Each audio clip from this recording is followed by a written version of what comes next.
Oh, hey, I'm glad you're here. And I'm glad you're you. Look, we live in a world where people will try to put you in a box. They'll make assumptions about you. They'll attempt to label you. And they'll be wrong. But that's not important. What is important is to be true to yourself. Love what and who you love. Shine in whatever way that you shine. And never let how people are change who you are. And that's at the heart of this episode and hopefully this entire project. This episode is a special one for me, and I'm so glad that Carmelita could join us. Also, I reached out to one of the bands mentioned in the episode, and they gave us permission to end the episode with their song. So please listen through to the end of this episode to hear Ritual Veil's song Keep Looking Down. It's one of my faves. Also, I hope you can feel our joy in it and maybe even shake your butts at work or wherever you listen. So to recap, you are great, you're worth it, and you deserve to be happy in whatever way you see fit. Please feel free to replay this intro anytime you need it. Now let's get into it. The film is Gypsy 83. The guest is Carmelita Valdez McKoy, and this is VH Us.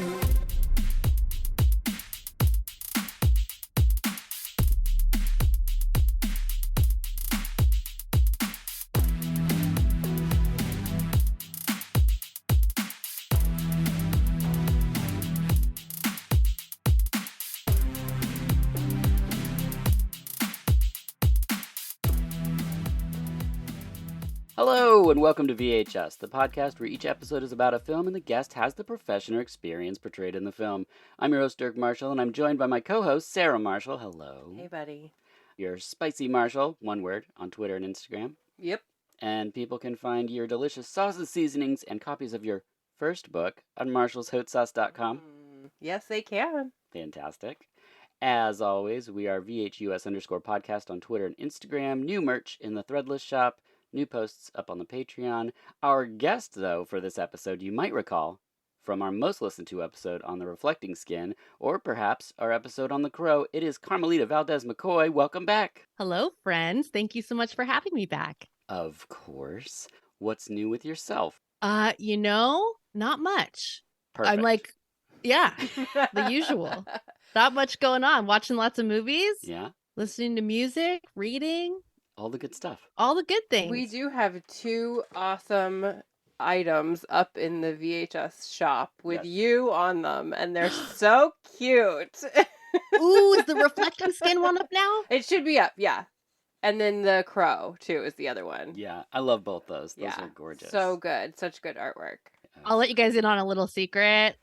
I purchased the Crow merchandise. Nice. Because the artwork is just too cool. It's so cool. And now I have to get the Reflecting Skin, too. We all look so good in it. Yeah. Yeah. Celine did a great job. Artist. Yes. We are brought together today by the film Gypsy 83 from 2001. Was this a first-time watch for you? It was. I can't believe that. I'm shocked. It's a true story. It's a true story. I had never seen it. I had never even heard of it. I love that. I love when this happens because sometimes these movies are out there, and if you're not in the right place at the right time, you wouldn't ever see it or even know it exists. Even though this director had one of my favorite movies last year, hardly anyone was like, also directed this movie. And so I've seen it so many times. Yeah. Fantastic. Well, also in this episode, we'll each be contributing 6 songs to our very own Goth Road Trip soundtrack, which I will also be putting up on our YouTube Reelsies. That's where the first one is that we did for The Crow, so people can go on and listen to all the songs in succession as we will be laying them out today. I'm going to listen to it so much. I can tell already. Yeah. I haven't even done it yet. Gypsy 83 is directed by Todd Stevens, who also wrote it. He also directed Swan Song, which is the Udo Kier film I was talking about. So good. Oh my gosh. I mean, between these two films, this director is just like, it's got me dialed in. I'll cry, I'll be happy, I'll do twirls. It's fantastic. He also wrote Edge of 17. Have you seen that? Yeah, from 1998, which is great as well. But there's just something about those two that I really love. At first, when I saw Edge of 17, I thought it was a Greg Araki film. It has a very Greg Araki vibe. Not the more weird stuff, but like when he got into movies about polyamory and things like that. But anyway, our stars. We have Sarah Rue, who's fantastic. She was in Can't Hardly Wait, Pearl Harbor, The Ring, and a ton of television. Were you familiar with her? She's one of those guys. Mm-hmm. I see her face. I'm like, hey, I know you. I don't remember exactly from where, but I know you. Yeah, yep, exactly. Which isn't the case with Burkett Turton, which is the other person that is the lead in the film, if I'm correct. Clive. Yeah, he's Clive. And Burkett Turton is such an interesting name because it sounds It like a is. name I would have given myself during my improv days. Because it's sort of like Dirk, Birkin, Durkin, Yeah. Dirk It's and like your Turton. alter ego. Right? Yeah, it could be. It could be. He's done a ton of TV, including the show iZombie, which I didn't see. The film also has Karen Black, John Doe, and Stephanie McKay. The synopsis is two young misfits head to New York City to celebrate their idol and muse Stevie Nicks at the night of 1,000 Stevies. Along the road, in order for them to escape their painful past, they must discover their strengths and learn self-acceptance. Fantastic. Good summary. I love it. I'm sold. At the time of this recording, it is streaming, but sometimes when I write notes, it's like really late and they don't make the most sense. So I wrote, at the time of this recording, it's streaming, but this is my big butt! Exclamation point. You're making yourself laugh. I guess so.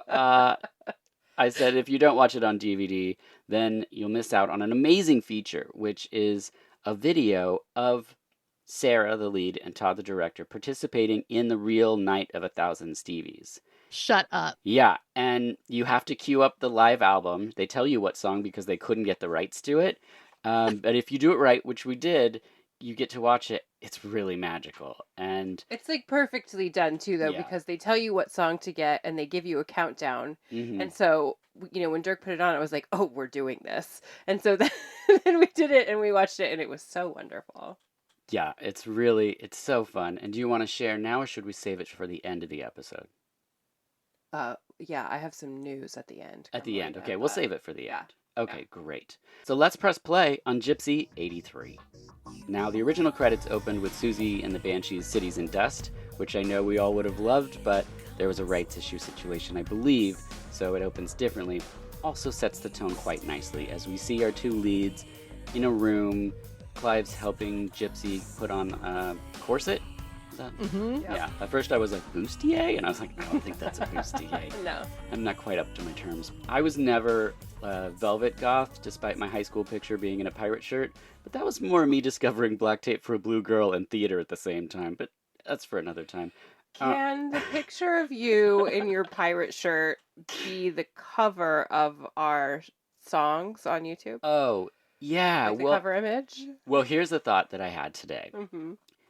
I've been doing these monthly giveaways as part of the Patreon to thank people for supporting the podcast. And I thought, you know what I might do is I might burn our soundtrack onto a CD and make a cover and include that in the monthly giveaway. That's I think amazing. that's great. Because I used to Well, make thousands yeah, of so mix many. CDs I and still have a tapes. lot. Same. Yeah. And Many. yeah, I have a trunk full of cassette mixes that I did and stacks of CD compilations. But I just thought that might be a fun thing to do in addition to. Well, that's my vote for the cover. I love that photo of you. It's so good. Yeah, I have like 57 So, rings on. The most rings a person could wear. All right. Well, next, Gypsy arrives at the mall and we learn that she works in a photo hut, like a photo developing. There's an aspect to this that I really love, and that's goths and cameras. Mm, It's such a thing, and I Such a don't thing. yeah. think it's the same now with phones. Like, there's just something different about the film aspect of 90s and 80s goth. Like, there was always cameras. It was always, taking pictures of even a candle or something. Like, it's just like, I have stacks of photos where I'm like, what is that even that I was taking a picture of? But Well, I think that's part of it because the pictures are always going to be really dark and not turn out, but that's like sort of what you wanted. So you didn't have to be a good photographer. I mean, I carried a camera around with me, from the time I was a teenager until I was like 30. yeah. And it just was easy to be a goth photographer. You didn't have to have skill, really, because every picture is going to turn out kind of dark and creepy.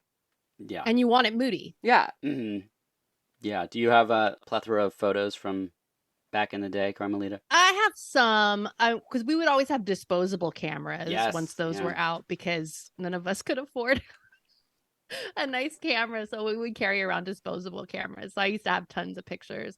And then we would, I don't know if you did this, nowadays kids have all these editing tools on their digital photography. Sure. But back in the day, you would take a photo, and then if you didn't like the background, you would just cut it out and collage. Yeah. So I have a lot of photos from that time period, like a teenager, early 20s, that the background is cut out. Mm-hmm. Yeah. Or sometimes it's just a person where you're like, I don't like that person, so I'm cutting them out of my life, actually. Bye. Yeah. Oh, man. Next, Connie comes up to get her photos, and she's terrible. Hey, weren't you going to be some big rock star or something? Yeah, you sang at talent night. What was that? 3rd grade? Oh my God, how hilarious. And I think this movie does a very great way of just showing these are the norms and these are the non-norms, and then we're going to progress on our story very quickly. This isn't a cruel movie. I think even when it puts the characters through the paces that pulls them apart or pushes them together, it's not mean. And I really appreciate that about his films, is that they're not these bully picks, because I don't want to watch that. I don't want to watch people I care about get bullied. That's not fun. And I think that this movie doesn't do that super aggressively, which I like. And Connie sucks.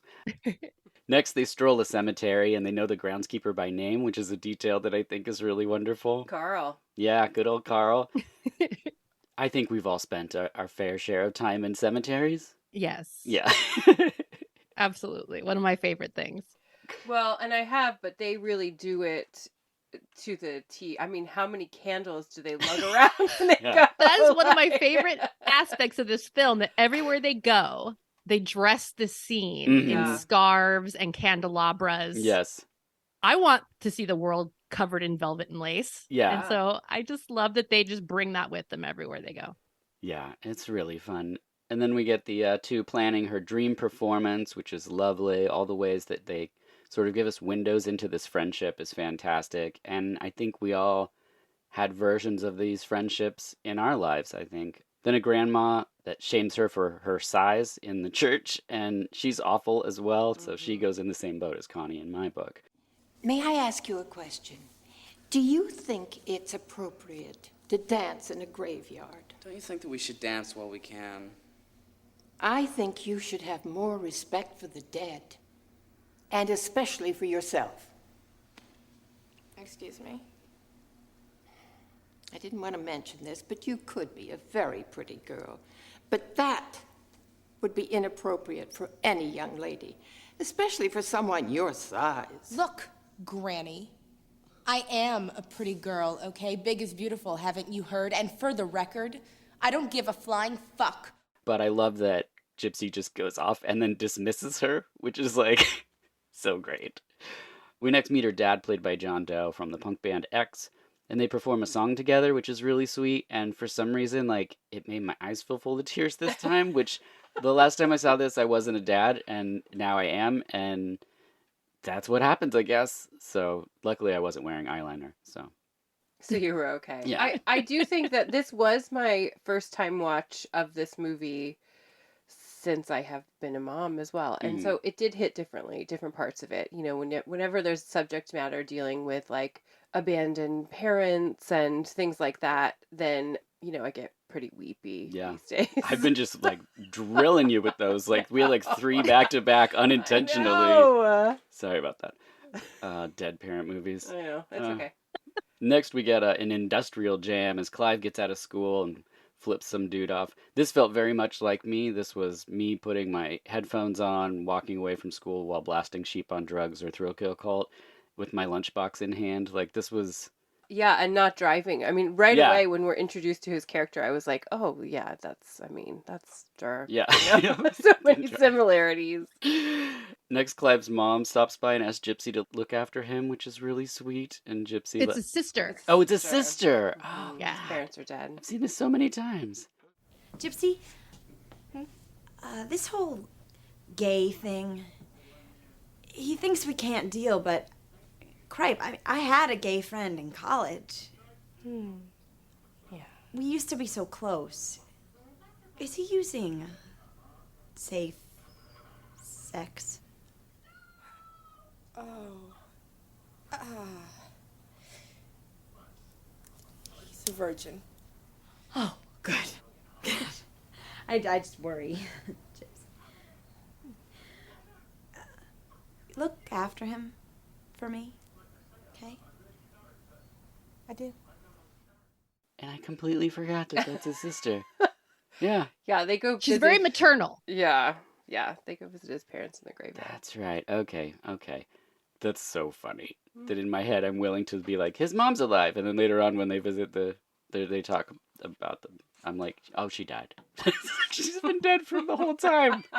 Okay, well, not the smartest tool in the shed. We learn that Clive's writing a paper on Stevie Nicks. He goes to the computer and we learn of the Night of 1,000 Stevies, which is such a cool plot device. And it's going on in New York City. And I don't know if they let us know at this point that Gypsy realizes that that could be her mom. But I think they tell us in a scene a bit later. But then we see her running on the treadmill in like trash bags or whatever, trying to lose weight. With a beer. She has her Yeah. like full high heeled boots and a beer when she first goes in with her dad and she's on the treadmill. And I'm like, Oh, that part. Yeah, this is Yeah, the part where later. she's really training. Mhm. But yeah, I love that part. And then she's envisioning like her Stevie Nicks performance, and then there's a different woman there, and we're like, what's going on? And then Gypsy asks her dad if he regrets not taking the band to the big city, but she says she knows where Velvet is, Velvet being her mom. Yeah, and the club that they're going to is called Mother. Yes. And Carmelita, here in Portland, we have had a few goth clubs. The one we currently have is called Coffin Club, which is like the perfect name. When I was younger, there was a place called The City. And so I was wondering if there was any goth clubs that you went to and what their names are. Oh, wow. Let's see. Well, I lived in Santa Cruz for a while, and it's like you would have a goth night with a particular name, and it would be at a club of a different name. So like I used to go to the Box, which was the goth night, and it was at the Blue Lagoon. Oh, yeah. And then in San Francisco, we would go to like a new wave or a goth night at the DNA Lounge or the Cat Club. Wait, did you say Places DNA? like that. Mm-hmm. Where was that? That was in San Francisco. In San Francisco. Yeah, Okay. San Francisco. Gosh, I think there was a DNA. Maybe it's just in San Francisco. I feel like there was one in LA that I went to, but I could be wrong. Cherry Bar was another. Like a lot of times it would be a goth night, like a monthly or bi-weekly goth night at a club that then would do other themed nights. Mm-hmm. Yeah. Yeah, we're very lucky that we have the Coffin Club, and it's super cool. And maybe every other night I look to see what shows are happening there, but it's we've been to a couple and it was really fun. The next night they're drinking in the graveyard with a billion candles, which is like the scene that we just talked about. So I wanted to shout out our goth buddy who's also hung out in a lot of graveyards, who owns Hollow Candles, HALLOW. If anyone wants to look those up on the Instagrams, they're wonderful. Great gothy I scents. always need more candles. Yeah, she does a great job. Yeah, they're the best. They smell really good and they look really good. And my favorite scent is Witch's Tit. Yeah, Witch's Tit is It's a good great. one.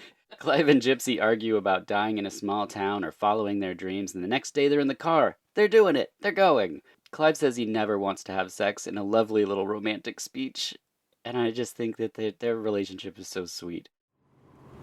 I don't think I ever want to have sex. I'm serious. Okay. I just want someone to kiss. With big, soft, delicious lips.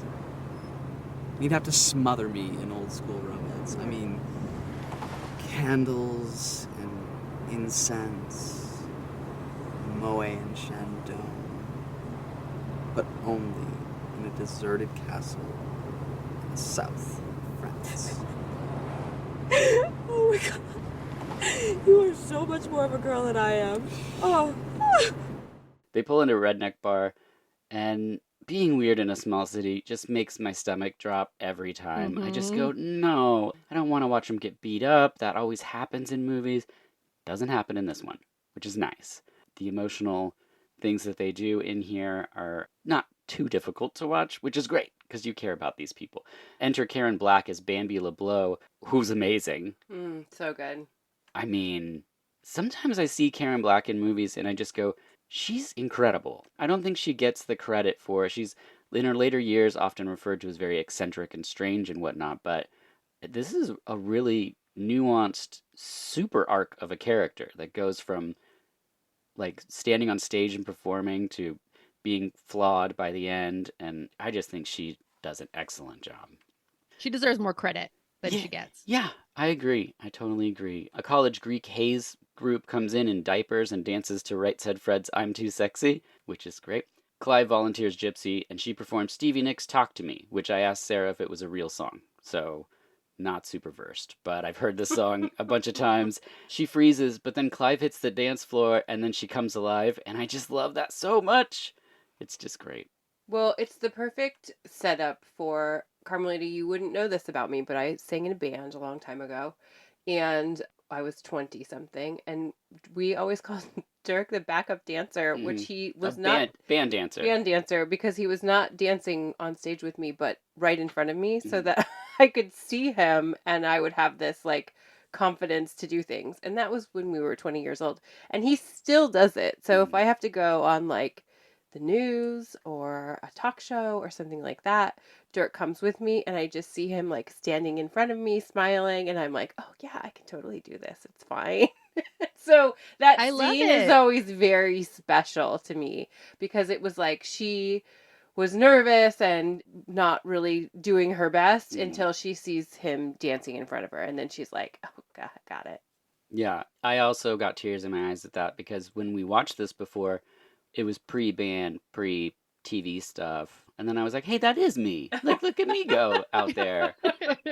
Unfortunately, she falls and then gets mocked by a guy, and then she goes off on him, which is awesome. I'd like to dedicate this one to the redneck beer gut pig fucker up on stage. Yeah, you bitch. Why don't you come down here and suck my fucking cock? And then Bambi invites him back to her place. Like I said before, Karen Black is just so lovely in this. It's a great example of like a good script, great casting, and an actor who can just like elevate the part. Very short arc, but it's wonderful. Gypsy realizes she can fail and begins driving home, and we're like, oh no. And then we have a wonderful little dialogue, I guess, where Gypsy breaks it all down. We learned that in third grade, when her mom split a week before the talent show, she peed her pants, and the janitor said to go find your mom, which is so sad. So sad. But they turn around again, and they give an Amish guy a ride. It's Zachariah. Clive shows Zachariah how to pump gas in a scene that is oddly sexual. Sure is. Zachariah kisses Clive, and we get the Cure Friday I'm in Love, and I was like, I remember there being goth music in the movie, I but think they had to budget wisely, Yeah. probably. Yeah. and they did it well, I think. Zach disrobes in a graveyard, they goth him up, it's a great little montage situation, and the Cure is playing, which can only mean one thing. It's time for us to make our goth road trip playlist. To do so, we each get 6 picks, 666, to make our goth road trip playlist. I'll post this to our VHS YouTube, which will soon also feature all of our episodes, so check that out. And we'll start with Carmelita, then Sarah, then me. We'll do like our first one all the way through and then our second ones. Yes, so the way we'll go is, Beautiful. first Carmelita, then Sarah, and then me. What was the process like for you, Carmelita? Was it a challenge, or... So I was able to come up with lots of songs, and then it was like, it was like gardening. Sometimes that's what coming up with a playlist or a mix is like. Yeah. So then it was like prune here, adjust here. Oh, I want this band, but maybe not that track. I was going for the tempo, like the beat had to be driving, keep you moving. Last thing you want to do is have something very ambient or hypnotic and then have highway hypnosis and crash or fall asleep behind the wheel. So there had to be momentum. And then I was also looking at lyrics that had to do with geographical things you'd see in the landscape or leaving, traveling, missing someone. That was all in there. Nice. But I had a lot of fun with this, and I was still editing it like 5 minutes before we hopped on the mic. Oh, yeah. Yeah. Sarah, how was it for you? It was fun. I think same. I made a big list and then just kind of picked different things. And what it came down to for me is, I sing in the car. And so I picked songs that I love to sing. And so it ended up being a lot of female vocalists, which I really like. as far as when you think about goth music in a way, a lot of times it is people first think about male fronted bands. Peter Murphy. Yeah, sure. And so I'm pretty excited about my list. Okay. Yeah, I always start with angry stuff, but then I'm like, I'm in the car with Sarah and Carmelitas. I don't ever listen to the angry stuff around anybody. That's just in my headphones. So that I was like, okay. And then I got super sad. So then it was like all these sad songs. This always happens. And then it ends up with more stuff like sing-along stuff. So that's where I kind of went. I was imagining, teens, 20s, riding in the car, screaming at the top of your lungs type of thing. So that's where I kind of went. So, Carmelita, what's your first pick? Miss the Girl by The Creatures Ooh. from the album Feast from 1983. So, Susie Sue Budgie side project. Yeah. And the song is inspired by J.G. Ballard's Crash. Oh, wow. So, all Great. the lyrics are all car related. That's great. Oh, I love that. What a great way to start. Okay. And you got a side project and you got Susie on the list, so that's fantastic. Sarah, what's Good your one. first pick? I'm going to go with a band called Colorbox. Yes. And the song is Arena. And I think you can only really get it on vinyl. Maybe you can, I think it is on YouTube though. So Yeah, you'd be it able is. to I put it looked on it our up. list. Mhm. Okay, cool. But yeah, that's one of my favorite songs to sing. It's fun, dark, beautiful. Love it. Yeah, that's great. It was on my list when I was sad. Oh, Yeah.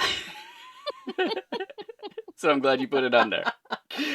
Okay, my first pick is Ritual Veil, which is a Portland band. We saw them live. I think, Sarah, was this a show that you picked out for us? Yeah, Coffin Club. Coffin Club. It's two gentlemen. The song is Keep Looking Down. It's basically like, it sounds like a million 80s like OMD type bands rolled into one with a touch of sadness on top, just a touch, but it's super dancey, super catchy. Keep Looking Down's a great song. Check them out for sure. Carmelita, what's your second pick? now I'm going with Mountain Voices by James Ray and the Performance from the Texas EP, 1987. I don't even know what this is. So James Ray was in the Sisterhood, and then he got on the same label. And so the sound of it will remind you of the Sisterhood or Sisters of Mercy, Okay. but it's not. Cool. I'm so excited. But it's like Yeah. related. And the song is very, kind of dancey. If you like, talks about going through the mountains and the hills and Nice. Cadillacs, and it's good. All right. Great. New stuff for us. Mhm. Sarah, what's your second pick? My next pick is Switchblade Symphony. Yes. The song Witches. Which is classic. Love it. Yeah, that's a good one. Very good for the goth twirl. Yes. Mhm. Oh, this movie made me want to twirl. Yeah. And so doing a goth road trip soundtrack, Yeah. I want twirling music. Yeah. Okay, my second pick is Cyberactive, Nothing Stays. Cyberactive was a one-off collaboration between Bill Lieb of Frontline Assembly and Kevin Key and Dwayne Gotel of Skinny Puppy. I love this song so much. It's probably in my top 5 industrial songs of all time. It's like dancey, it works in the club, also a little bit sad, but like it's really great. Nothing Stays by Cyberactive. I love sad dancing. Yeah, it's good stuff. Got to get it out. Yeah, because it makes you happy when you dance. Right? It's like, it's all about balance. Mm-hmm. It's all about balance. Carmelita, what's your third pick? Okay. So this one is a little harder. You could still dance to this, but it's definitely not twirly. It's Jerusalem Over, The White Hills of Dover by UK Decay Oh, wow. Tongue twister. from the album Yeah. For Mad Men Only, 1981. Okay. I'm not familiar with that song. I do know that band. This one's got that very the driving beat. That's It's a little fantastic. faster tempo, and it's got all that fun, it talks about the White Hills of Dover, but then the whole Jerusalem thing, and then there's some cracks about Christianity in there. I don't know. It's Fantastic. as we do. That's good. That's good. Sarah, your third pick. This was the only non-female fronted band Okay. that I chose, and it is from the Lost Boys soundtrack, the theme song, Cry Little Sister. Oh, It's nice. one of my favorite songs to put on mixtapes, especially on road trips, because I like to sing it too. You could sing to it. Yeah. Perfect. Okay, my third one is Car Crash International, and the song is Fall. Car Crash is one of my favorite goth bands. They put out one album, and it's super hard to find, but it was Dave Roberts of Sex Gang Children, and Matthew of Psychic TV, Matt Green of Spawn Ranch, Barry Gavin and David Glass of Christian Death, Nick Garrett of UK Subs, Ian from London After Midnight. It's like a super group, and they basically got together and then all decided, I guess, they didn't like each other, and so they never toured. They put out like 2 singles in an album, and it disappeared off of Cleopatra Records. But I had it, and I played it so much when I was like 16, 17, and so I tracked the CD down, and I listened to it a lot down here. So that is Car Crash International with Fall, which brings us to the 4 pick. What's your 4th pick, Carmelita? Some listeners are going to scratch their head here over this, but trust me, it works. Because the band is not a goth band, Uh-oh. but the song is most definitely a goth song. And it's a song that I've danced to at the club many, many times. It's The Chauffeur by Duran Duran. Oh, yeah. Yep. From Rio. That's a great pick. Yeah, not a goth band. Every bit a goth song. Yeah, it gets on there. Plays on the dance floor for sure. Yes. Sarah, you're number 4. Well, I think this is a good follow-up to Carmelita's because this isn't really a goth band necessarily. I don't know that any of mine would be categorized as that. Maybe Switchblade Symphony only. It's but... just what would play on a goth road trip. Yeah. So the band is Yaz, which is one of my favorites. Of course. Oh. But usually their songs are very dancey. Doesn't matter. Except I'm choosing Winter Kills. Oh, yeah. Of course you are. It's perfect. So good and so sad and so beautiful. And I love to sing it. I've sang it at karaoke. Nobody knows what to do with me when I do that. But yeah, I'm choosing that one. Also, just to mention that Yaz does the soundtrack for The Chocolate War, which is one of the movies you've talked about before, Dirk. Yeah. And this song in that movie, it makes the movie because it's so sad. But yeah, that's my pick. Oh, it's one of my favorite Yaz songs. Oh, are you a Yaz fan, Carmelita? I am a Yazoo fan, and Alison Moyette's voice is beautiful. Yes. That song in particular is so haunting. Yeah. I mean, I love to dance, and I also love to sing, and so It's a good one. Yeah. I'm into it. I knew of Yaz and had heard some, mostly remixes, until I met Sarah, and then she's like playing Yaz record after Yaz record, and I was like, oh, this is one of the greats. I love this. I thought it was just a guy who started in Depeche Mode and then went and did his own thing, but then I learned about Allison and her solo albums. And yeah, and Carmelita, you mentioned being from Santa Cruz, and I have to say that I have traveled through Santa Cruz a lot of times because one of my roommates when I was younger, her family lived there, so we would go down, and visit them and stuff. And there was one of the best record stores. I think it was called City Lights, maybe? Streetlight Records? Streetlight on Records. Pacific Avenue. Yes. Yeah. And they had a goth section in their record section.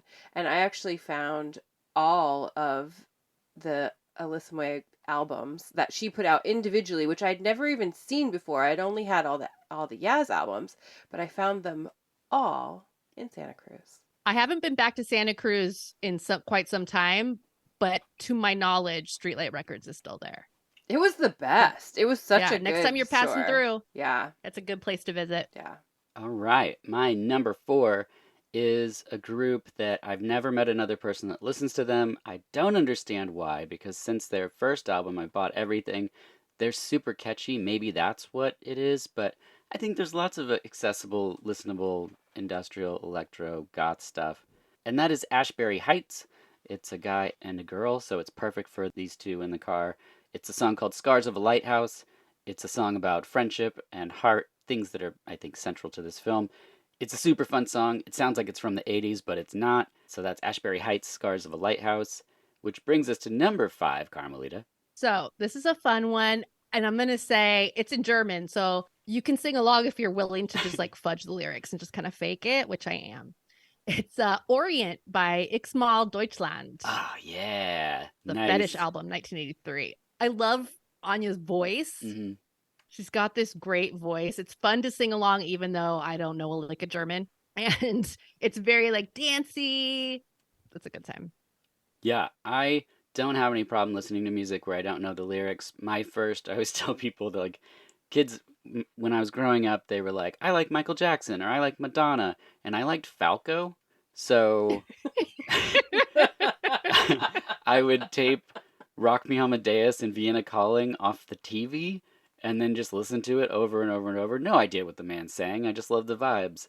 And, now Deichkind's one of my favorite bands, and I have no idea what they're talking about. 99 Luftballons is the only acceptable version Yeah, not the of English Nina's one. big hit song. I don't want the U.S. I don't either. English version. No, those are the wrong balloons. No. Sarah, what is your number 5 pick? Number 5, I'm going to go with Light Asylum. Nice. Shallow Tears. I love to sing it. I love to hear it. That's it. Great. I'm so excited. I'm so excited. Shannon actually lives here in Portland now, and for a while there was something going on with Light Asylum.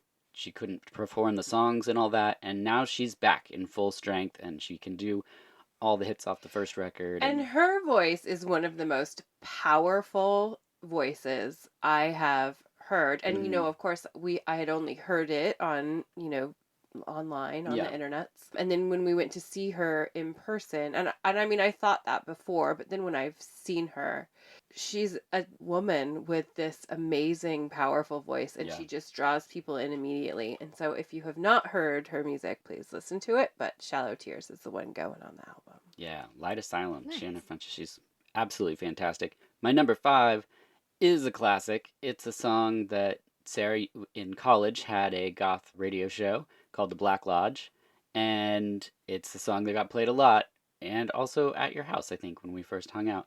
It's Gene Loves Jezebel, Always a Flame. Oh. Yeah, I thought you might like that one. I do. Yeah. It was hard to pick a favorite, and I almost had the Sisters of Mercy in this spot, but then I was like, that there's just something special about a song when you're like first hanging out with somebody and they're playing it a lot, and you're like, I really like the vibe of this person and this song, and that for me is Gene Loves Jezebel, Always a Flame. Which brings us to the last pick. Carmelita, what's your number 6?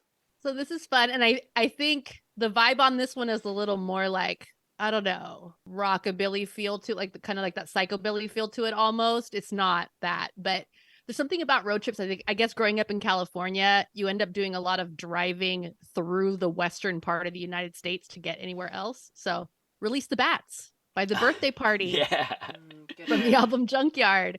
It's fun. Bats, vampires. It makes me think of like driving through the desert. I don't know. That's perfect. And it's Nick Cave before Nick Cave and the Bad Seeds. Yeah, you got Nick Cave on the list. There's some good side project and stuff going on here with Still the Greats. Sarah, what's your 6?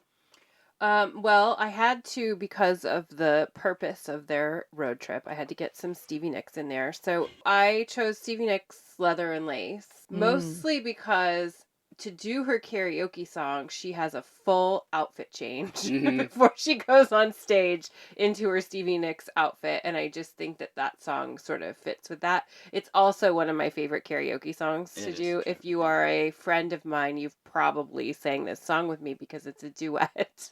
So in the car together, you got to sing it with me. Perfect. I might make that actually the last song on the mix. Perfect. Yeah.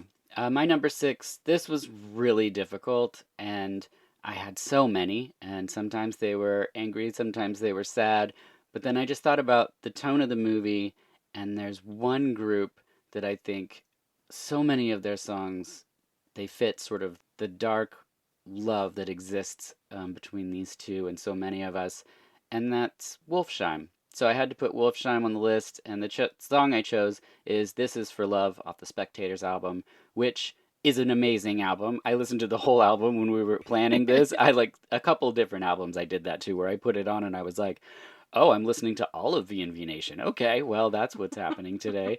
But yeah, Wolfsheim, This Is For Love. It's a sweet song. It's got a good beat, so it's not going to put anyone asleep in the car. That's that. Those are our 666 songs for our goth road trip.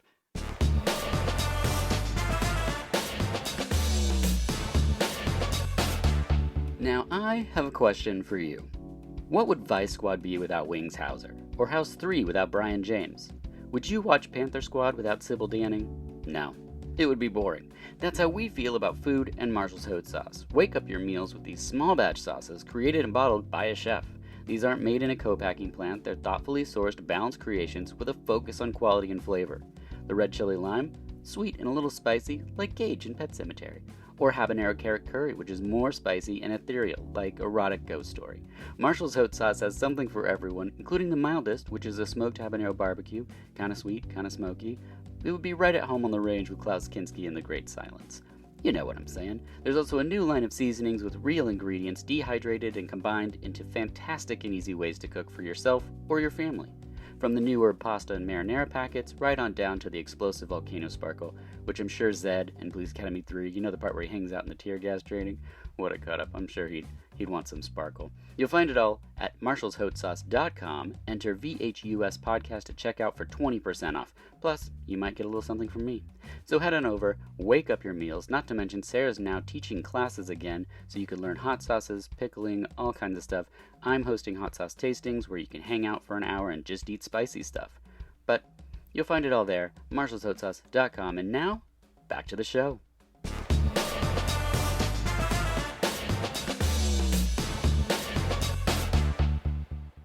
And back in the car, Zach puts his hand on Gypsy's hand while Clive looks on, and he confesses that he's a virgin and he's obsessed with Zachariah, but Zach likes Gypsy. It's really crazy. In the same campground, there's this Greek system college guys that are there. College leader Dude Bro finds him drinking absinthe, and he joins in.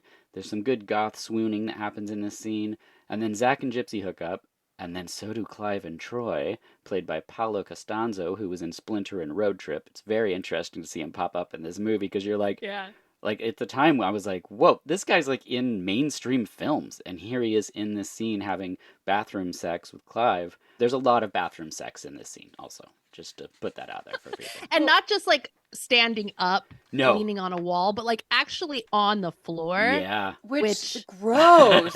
In a Gross. rest stop. So gross. If we were playing Never Have I Ever, this would definitely fit into it, because no, absolutely Yeah. not. This wasn't leaning over Yeah. the sink or up against the wall. This was like on the floor. Most flattering light, probably not bathroom. Not No. bathroom It's like fluorescent so, light. So gross. unforgiving and awful. So ungoth. Yeah. But when you're at a roadside truck stop and you're feeling amorous, Yeah. you make do, you know, the feeling comes on, you're taken into by the moment, all those candelabras and shawls Sure. and the deep sensuality. I just Of think goths. the car The car. seems like a Yeah, much the better car. spot. Yeah. No, that's how the mop flops. Mhm. Sometimes That's true. That is the you flop of the mop. just- Yes. Yeah. It also shows this like hidden relationship that Clive can't have with Zach. It's just Zach then says he's headed back to his wife and his child. It happens very quickly. Another thing I appreciate about this movie is nothing's belabored. It's just like, then this happens, then this happens. And sometimes in youth, that's the chaos of youth. Clive and Gypsy kind of reconnect, and they don't know what their friendship will be like. She thinks she's going to lose him because now he's had sex. I'm sorry. Okay?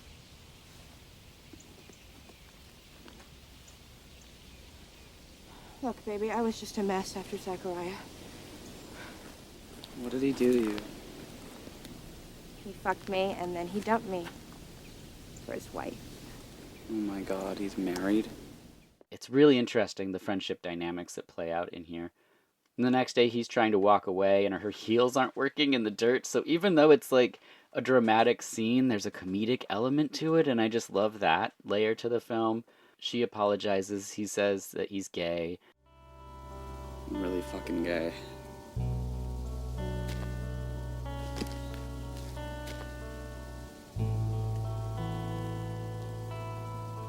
I'm scared.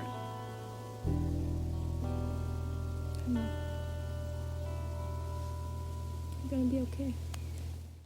I think all of us probably knew friends that went through this part of coming out, of acknowledging who you are. And I just think that that's beautiful. It's really fantastic. And that it happens in a safe space with her. It's lovely. I get choked up thinking about it. Then we get the Cure doing the Unstuck as they frolic in the park. And I was like, yes, more goth stuff. More frolicking in public. Yes. There's not enough. Well, and one thing about this movie that I find really interesting is that they're on this road trip, right? Mhm. So I looked up how far it is from Ohio to New York. And it's only 9 hours. So if we were going to do that road trip, I would just probably be like, nope, we're just getting in the car and we're straight shooting it. Sure. But doesn't it seem like it takes them days? Yeah, well, you got to stop and reset your makeup and things. I don't know. There's a lot of... They did. Yeah, they got to stop and do the costume change. Yeah. And then you got to set up the candelabras and the shawl. Yes. Yeah. They really wanted to like Takes stretch time. it out. Yeah, you got to unpack the candles. And they have to stop and frolic. Yeah. And that's just not something I usually do on a road trip. So if all of us are going to be on a road trip together, you just have to know I power through. That's true. I'm the same way. Okay. Okay, cool. I'll be frolicking for 3 of us. I'm a frolicker. Everyone knows that. True. And you're an inside frolicker. Oh, yeah. Inside me, there's a lot of frolicking happening, but outside, it seems like calm. Mm-hmm. Yeah. My inner frolic log is what we'll call that instead of monologue. I don't know. We'll cut that out. Until they see the Greek dudes deface their car, they're total dickbags. They spray paint freaks on their car. And at my, like, awful redneck school, that's what they called us. We sat at a bench, so they called that the freak bench. But what they didn't count on was that just made that bench the epicenter for everyone that was othered at the school. And so kids would come over, you know, the kid that had ears that were big, so they got mocked, or, you know, the skater kids or whatever. They would just come over and then we'd meet them and we'd be like, yeah, have a seat. And it was so cool that they decided they had to label us, because that just made everyone be like, oh, if I don't fit in, I'll go over here and instantly have friends. And so I just was thinking about that when it said the word freaks, because that's the weight that it carries for me. Then they arrive in New York City. Cue Apoptygma Berserk, which was almost on my list. It was my number 6 for a long time. You're surprised. Kind of. Yeah, I was going to pick the song that was in our wedding, but because I get very sweet after the sad part, you know? They walk into the goth club and say, we're home. I remember that feeling. Do you remember the first time that you were at either a show or a club or something, and there was more people that looked like you than... Because normally it's the rarity. It's like the photo beginning of this movie where you're walking around and people are staring at you or whatever. But Carmelita, did you remember being the first time in a distinct moment? Or any, really? I mean, I can think of a few where it was like... Well, like I can remember, because I grew up in Salinas, and then I moved to Santa Cruz in my early 20s. But like, even before I moved there, as soon as someone had a car, we would drive up there. Yeah. And I can remember there was this coffee shop, Cafe Pergolesi. Ooh. And that's where all the freaks hung out. Nice. The goths, the punks, mm-hmm. The death rockers. Mm-hmm. The motorcyclists, everyone, all the freaks hung out at Cafe Pergolesi. And I can remember the first time we drove up to it and we saw like these punks were climbing on the side of the building. And they're spooky people. And I just remember being like, oh my God, they're like all here. They're all here. And when I moved there, I ended up hanging out at that cafe every single day. Yes. I worked at a different coffee shop. And then after I got off work, I would go and spend hours. I love that. Sitting there. Yeah.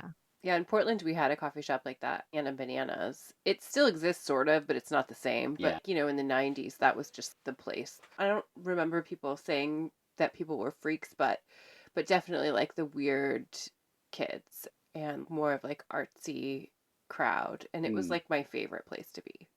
Yeah. Yeah, for me, it was shows for sure. It was definitely the show I mentioned in our Cure episode, which was the Angst Fest tour with KMFDM and Diatribe and Sister Machine Gun and ChemLab, because it was just so, like, I had seen Night Sareb and Ethel Meatplow together, but that was like a mixed crowd. And this was a condensed, boiled down, everyone's in shirts, the bands that I listened to. Like, I was just like, everyone was way older too, so it was like, I was looking up. Like, I was just like, ooh, someday I could be like that, or maybe I'll be like that, or maybe like that, and I'll have friends like that, and she has an earring that goes to her nose, and maybe I'll know someone that has that, and like, this is just fantasy drafting friendships that I never ended up having, but it's that was like the first time that I was just like, there wasn't a normie in the group, and I was like, this is incredible.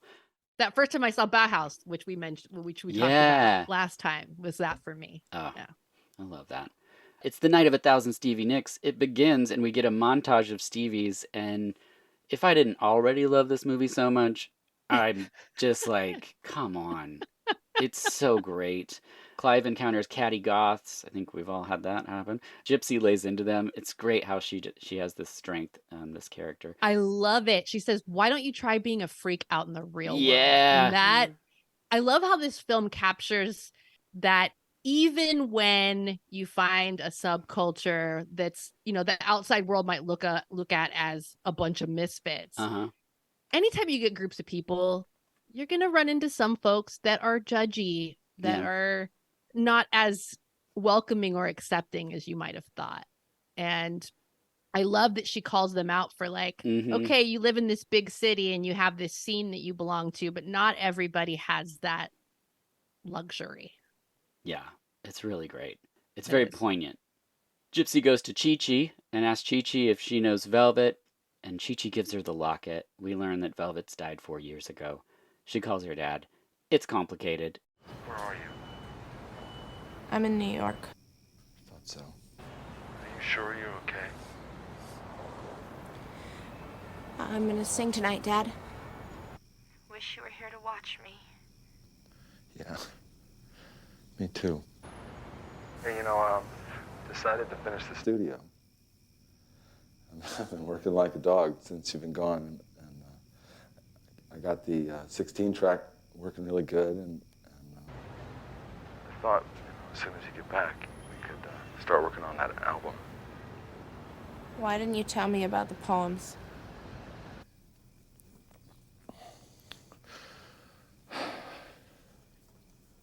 Did she recognize you?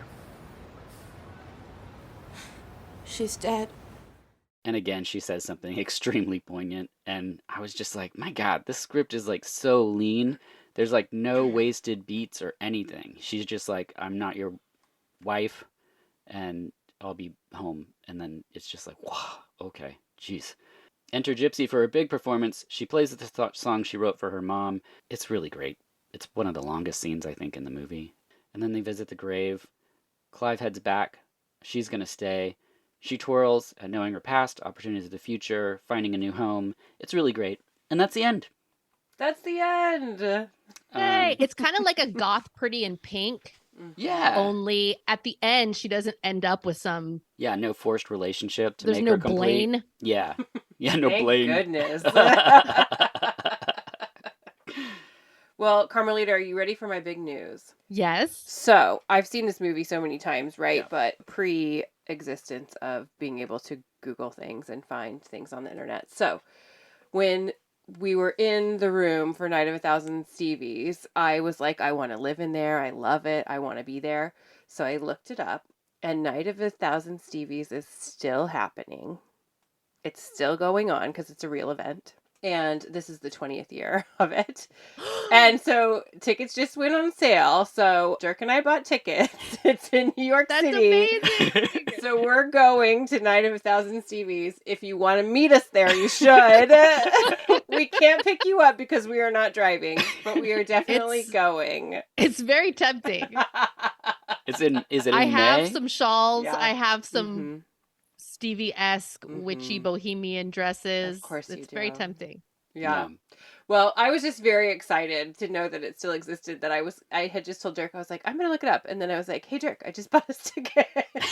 So, my brother lives in New York, so it's an excuse for us to go there. But it is still happening, so people will get a full update when we actually go. It's in May.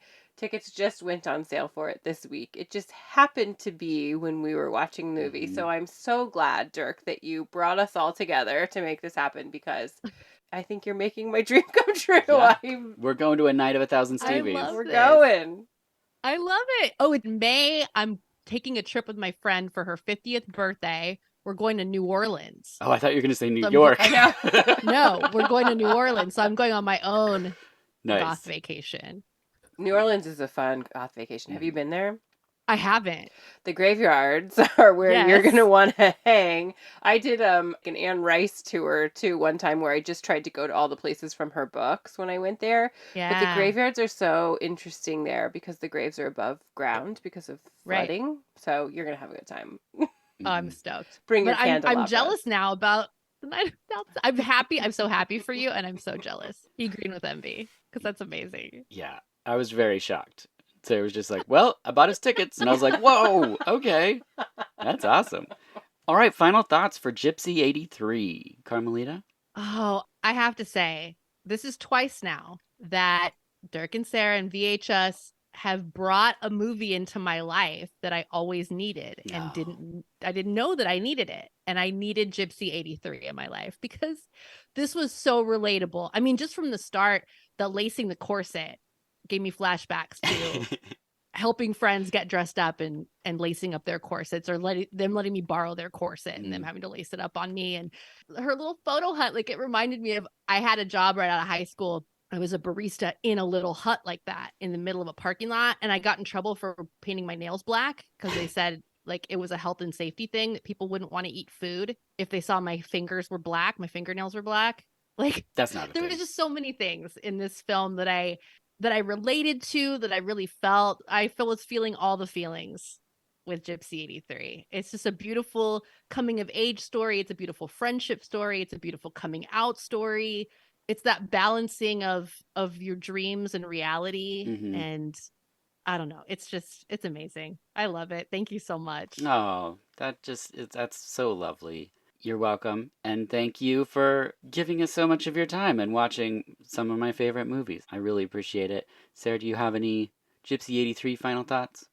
No, I don't think so. I, of course, loved watching it. It was a different experience this time around because I feel like, in my life, I've survived not fitting in, first love, heartbreak, bad friends, bad relationships, things like that. So, seeing this movie a lot, I could relate to it. But now watching it and thinking about our daughter, it was different. And I love that. I mean, I love watching movies at different times in our lives because I think that it's important. And then it makes me think of conversations I can have with her because we always want to pre-see future problems. Sure. So that's sort of what this movie made me do a little bit. And so I appreciate the timing of it. And because now Night of a Thousand Stevies is happening. Yes. So thank you. Yeah, I agree and echo all of your thoughts. I think this is a really special film that not a lot of people have seen, not a lot of people talk about. I don't believe it has a Blu-ray release. And I think that they should see it. Even if you're listening to this and you're not into goth stuff, that's great. That's fantastic. Thank you for listening this far. Because I think this is a film that's relatable on just a human level. You could dress them in whatever and have it be whatever band or something. Maybe not Limp Bizkit and Woodstock 99, but what... But yes, I love Gypsy 83. I love this director. I think everyone did fantastic in this film. I think more people should see it. Carmelita, where can people find you? So, folks can find me at Twitter and Letterboxd. Same handle for both, at Carmelita Says. Perfect. And Sarah? Sarah Spicy Marshall. That's not it. It's Spicy Marshall.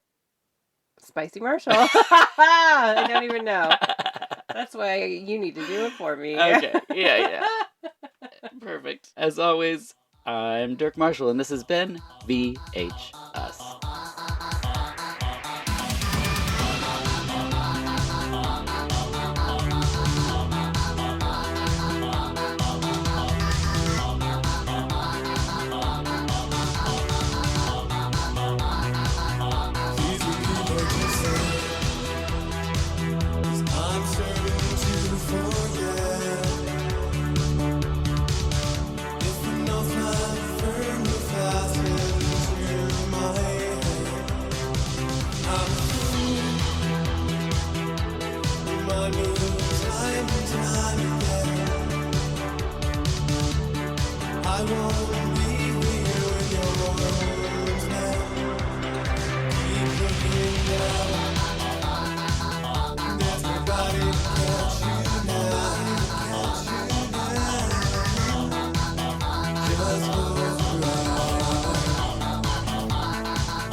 seen in the light. Keep looking down. There's nobody to catch you now. Just close your eyes. Keep looking.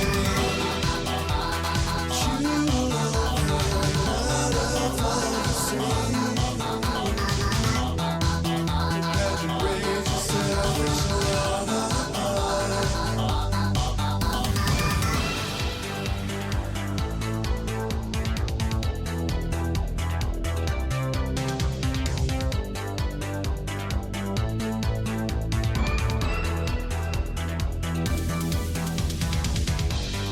And if you go, you will be the only one who knows.